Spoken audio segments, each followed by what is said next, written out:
confesso, com uma certa inquietação, né? Porque a psicanálise tem a ver com o urbano, com a cidade, tem a ver com a filosofia, a arte, alguém tem a ver com a cidade. Esse convite foi colocado. Né? Mas antes de tentar fazer uma digressão e tocar alguns tópicos sobre isso, localizar um pouco a questão da subjetividade, eu acho que essa é a questão que a psicanálise pode trazer para o diálogo aí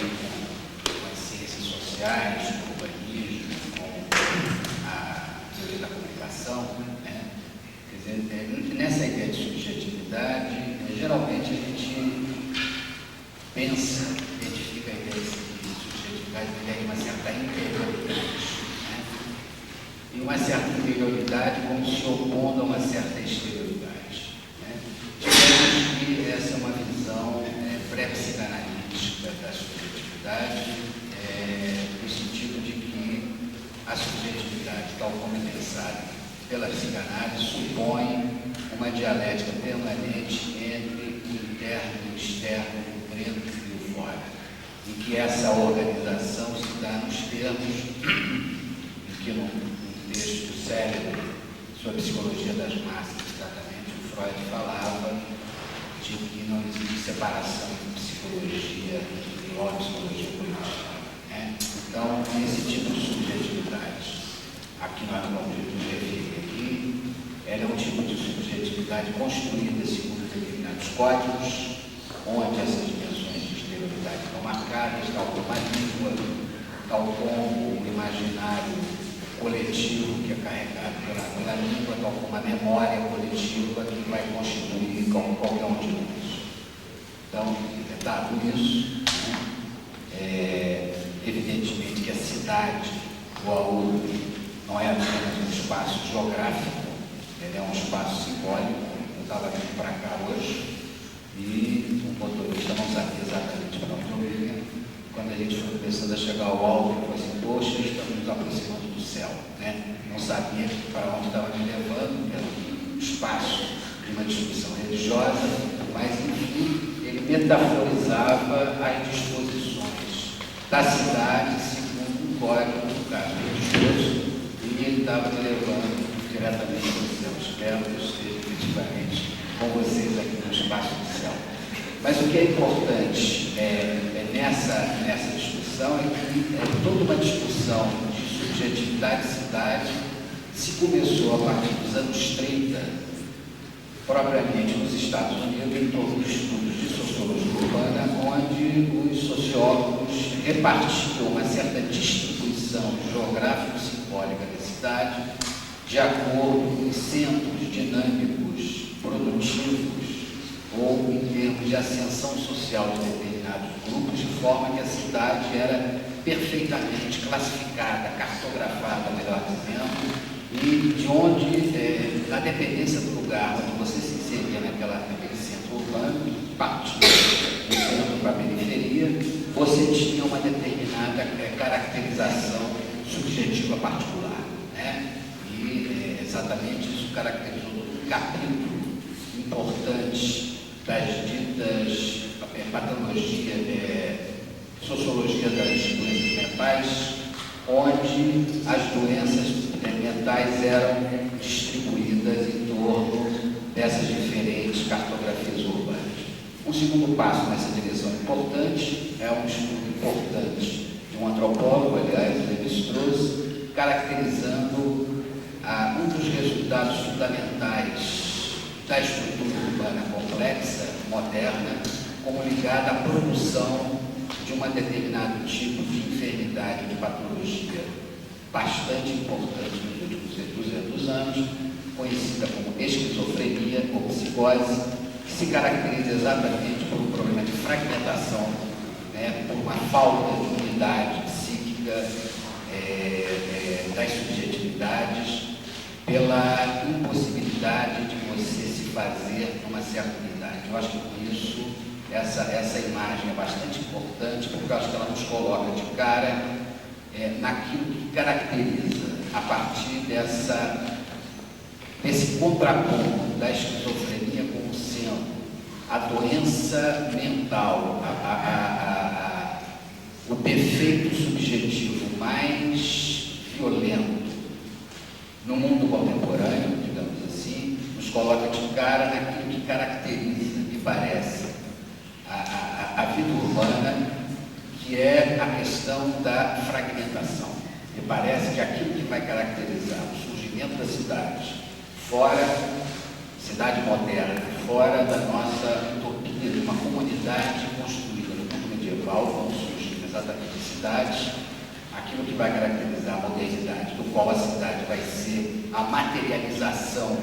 em termos instrumentais, em termos de organização material da vida, é, de uma certa maneira, a perda de uma certa unificação, de uma certa mediação universalista, digamos assim, que no mundo medieval ainda era sustentado por um discurso religioso, né, e que de uma certa maneira foi substituído por um discurso político, né, e que no século XIX vai ser substituído, na verdade, pela dimensão do Estado. Então, digamos que aquilo que dava uma certa organização a essa subjetividade fragmentada, apesar da grande variedade de grupos sociais, dessas diferenças a que Regina Novaes fazia referência, a respeito da existência de uma certa tolerância dentro da cultura urbana, era a saída de uma certa centralidade política dada pelo Estado por uma polis que, apesar da sua diversidade, ela se organizava em torno daquilo. A polis e a política, muito menos, me parece, apesar exatamente do conflito que vai marcar a perda desse discurso universalista, do que a política como projeto, como utopia. Quer dizer, eu diria que aquilo que vai diferenciar a forma de vida urbana da polis moderna, da polis pós-moderna, é o fato de que na polis moderna nós ainda tínhamos um certo discurso político como um discurso utópico, capaz de nos possibilitar um ideal comunitarista determinado, capaz de nos oferecer uma possibilidade, uma certa comunhão que tinha um caráter ético-religioso, sim, né, digamos assim, uma política completamente marcada por um certo messianismo, no melhor sentido da palavra messiânica, né? Digamos que aquilo que vai diferenciar a cidade moderna, repito, da cidade pós-moderna, é, de uma certa maneira, a quebra dessa crença de que nós podemos ter no político uma espécie de possibilidade de unificação. E aí eu acho que a gente se encontra diretamente com aquilo que vai caracterizar a crise da subjetividade, ou melhor dizendo, das formas de subjetivação do mundo pós-moderno, no contexto urbano, que é uma certa política de identidade. Digamos que aquilo que caracteriza hoje todas as perturbações subjetivas, das formas de subjetivação que as pessoas apresentam, em termos de sofrimento psíquico, em termos de impossibilidade de viver, são perturbações de ordem identitária. Elas não sabem quem elas são, elas não sabem para onde elas vão, elas não sabem bem de onde elas vieram, isto é, há uma espécie de perda de referenciais do qual esse discurso unificador que prevalecia até os anos 60 e 70 dava ainda um certo norteamento para a construção dessas formas de subjetividade. Aqui eu me referi, onde vai incrementar a produção de uma certa fragmentação. Então, digamos que a maneira pela qual esse sofrimento subjetivo da vida urbana se apresenta é a perda desse narrador a que Benjamin falava, de um unificador que tomou na modernidade a forma de um discurso político que desaparece e que, de uma certa maneira, no mundo pós-moderno, onde o neoliberalismo e a globalização provocam um desmapeamento político, eu acho que isso é um ponto importante para nós discutirmos, no sentido de que há uma certa dominância do modelo econômico sobre o modelo político, e aí parece que é em função disso que a gente se aproxima a um ponto também que a Regina Novaes tocou na exposição dela, que é uma certa crise da ideia de autoridade, né? A autoridade, ela se encontra diluída por toda parte. Você não tem mais a instância do político, seja como Estado, seja como projeto, enquanto mediador da autoridade. Essa tolerância que beira a indiferença, ela é provocada pela falta dessa forma de mediação propriamente dita, e que vai exatamente gerar tanto a indiferença por um lado, quanto a violência por outro. Duas formas paradigmáticas, no meu entender, em que se expressa hoje, seja na juventude, seja nos grupos que não são jovens, essa perda da perspectiva da identidade. Mais do que isso, me parece, indo por uma camada além, onde essa crise da identidade aparece, provocada por essa fragmentação, repito, e por essa dominância do modelo econômico sobre a mediação política, é o fato de que cresce assustadoramente nas grandes cidades, seja no Brasil, seja fora do Brasil, a presença de crimes de incesto, por exemplo, experiências subjetivas de incesto, experiências de pedofilia, onde a crise da autoridade desorganiza exatamente a própria ordem familiar, onde falta essa, novamente repito, essa instância de mediação. Então, uma das características da cidade pós-moderna é que ela é, por um lado, invadida por uma enorme violência produzida pela autoridade no sentido lato e de uma autoridade que desorganiza a própria estrutura familiar, do ponto de vista da pedofilia e de crimes incestuosos cada vez mais extensos. Ontem mesmo os jornais davam a notícia da Confederação Nacional dos Bispos do Brasil, que falavam que existem diariamente 100 relatos de violência contra crianças no Brasil, diariamente, né? Provocada por pais que vão desde a violência física até a violência propriamente sexual, no sentido dessa quebra dessa noção de autoridade provocada, repito, pelo modelo econômico, onde o modelo político é completamente desorganizado. Por exemplo, isso parou há 2 anos um país que a Bélgica, exatamente isso, né? Quer dizer, a Bélgica teve uma crise política seríssima, ligada exatamente a uma organização pedofílica gerida por determinados políticos. Então, isso não é um problema apenas brasileiro, é um problema mais amplo dessa organização urbana, onde as mediações faltam. Um terceiro ponto importante do ponto de vista da organização subjetiva no mundo pós-moderno é aquilo que eu chamo de, diante exatamente dessa falta de mediação, diante dessa impotência das pessoas e diante da falta de uma perspectiva de futuro, que é aquilo que organiza qualquer possibilidade desejante, né? As pessoas se veem não num estado propriamente do que a gente poderia chamar de desamparo, né? Porque o desamparo, psicanaliticamente falando, é uma certa sensação de você não poder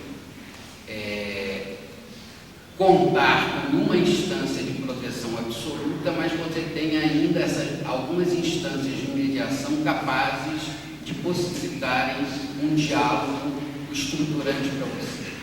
Eu diria que aquilo que vai caracterizar a cena pós-moderna pela falta das instâncias de mediação não é uma posição subjetiva de desamparo, é aquilo que eu chamo de uma posição subjetiva de desolamento. Nós vivemos num estado de desolamento subjetivo, razão pela qual algumas formas de sofrimento psíquico se apresentam, tal como a grande primadona do sofrimento psíquico atual, que são as depressões marcadas por falhas de construção identitária, pela falta exatamente das formas de mediação, o assustador aumento no consumo de drogas, que é uma maneira das pessoas lidarem com o seu desolamento, tentando euforizar o seu presente de alguma maneira para não sucumbirem ao sofrimento depressivo, ou, mais importante ainda, que está no mesmo campo de questões, que é o fato de que, diante do seu isolamento, diante da insuportabilidade das pessoas de poder lidarem com o seu próprio sofrimento, com a sua própria solidão, desolada, diante de um mundo que não lhe oferece possibilidade de futuro, né, que vivem naquilo que alguns sociólogos ingleses e americanos, Giddens e Beck, e ingleses e alemães chamam de sociedade de risco, digamos assim. As pessoas tendem a lidar com esse desolamento numa espécie de submissão ao outro, supostamente poderoso, supostamente tendo meios de lhe dar a proteção que lhe falta para sustentar a sua energia vital, de forma que elas tentam entrar numa espécie de relação sadomasoquista, que é, eu diria, a forma fundamental de subjetivação do mundo da atualidade. Se nós vivemos hoje num mundo marcado por certos valores que aqui e ali nós chamamos de conservadores, digamos assim, eu diria que isso se dá na medida em que essas mediações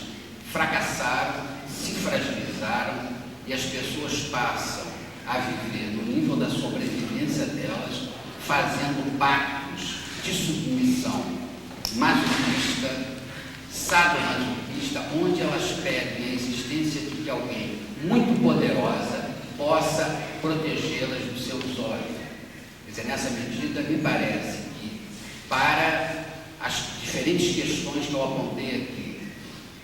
que vão da fragmentação psicótica, que vão da fragmentação de diferentes espaços urbanos, provocando diferentes preocupações psíquicas, que vão para a experiência do isolamento e a crise identitária que está presente no isolamento, na depressão, na crise de drogas, na pedofilia,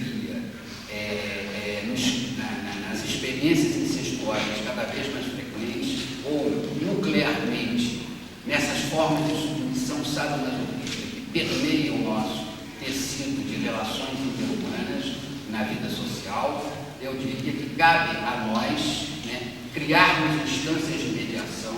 que vão passar, seja por criar instâncias regionais de formas de comunidade, sejam elas de ordem religiosa, sejam elas de ordem étnicas, sejam elas de ordem diretamente política. Me parece que essa é uma das maneiras que nós podemos pensar hoje se nós vivemos mesmo numa sociedade de risco, que vivemos sim, a maneira de relativizar esse risco é nós passarmos a construirmos algumas instâncias de mediação para darmos a possibilidade de construção de uma subjetividade que tenha alguns pontos de referência identitários possíveis para elas não caírem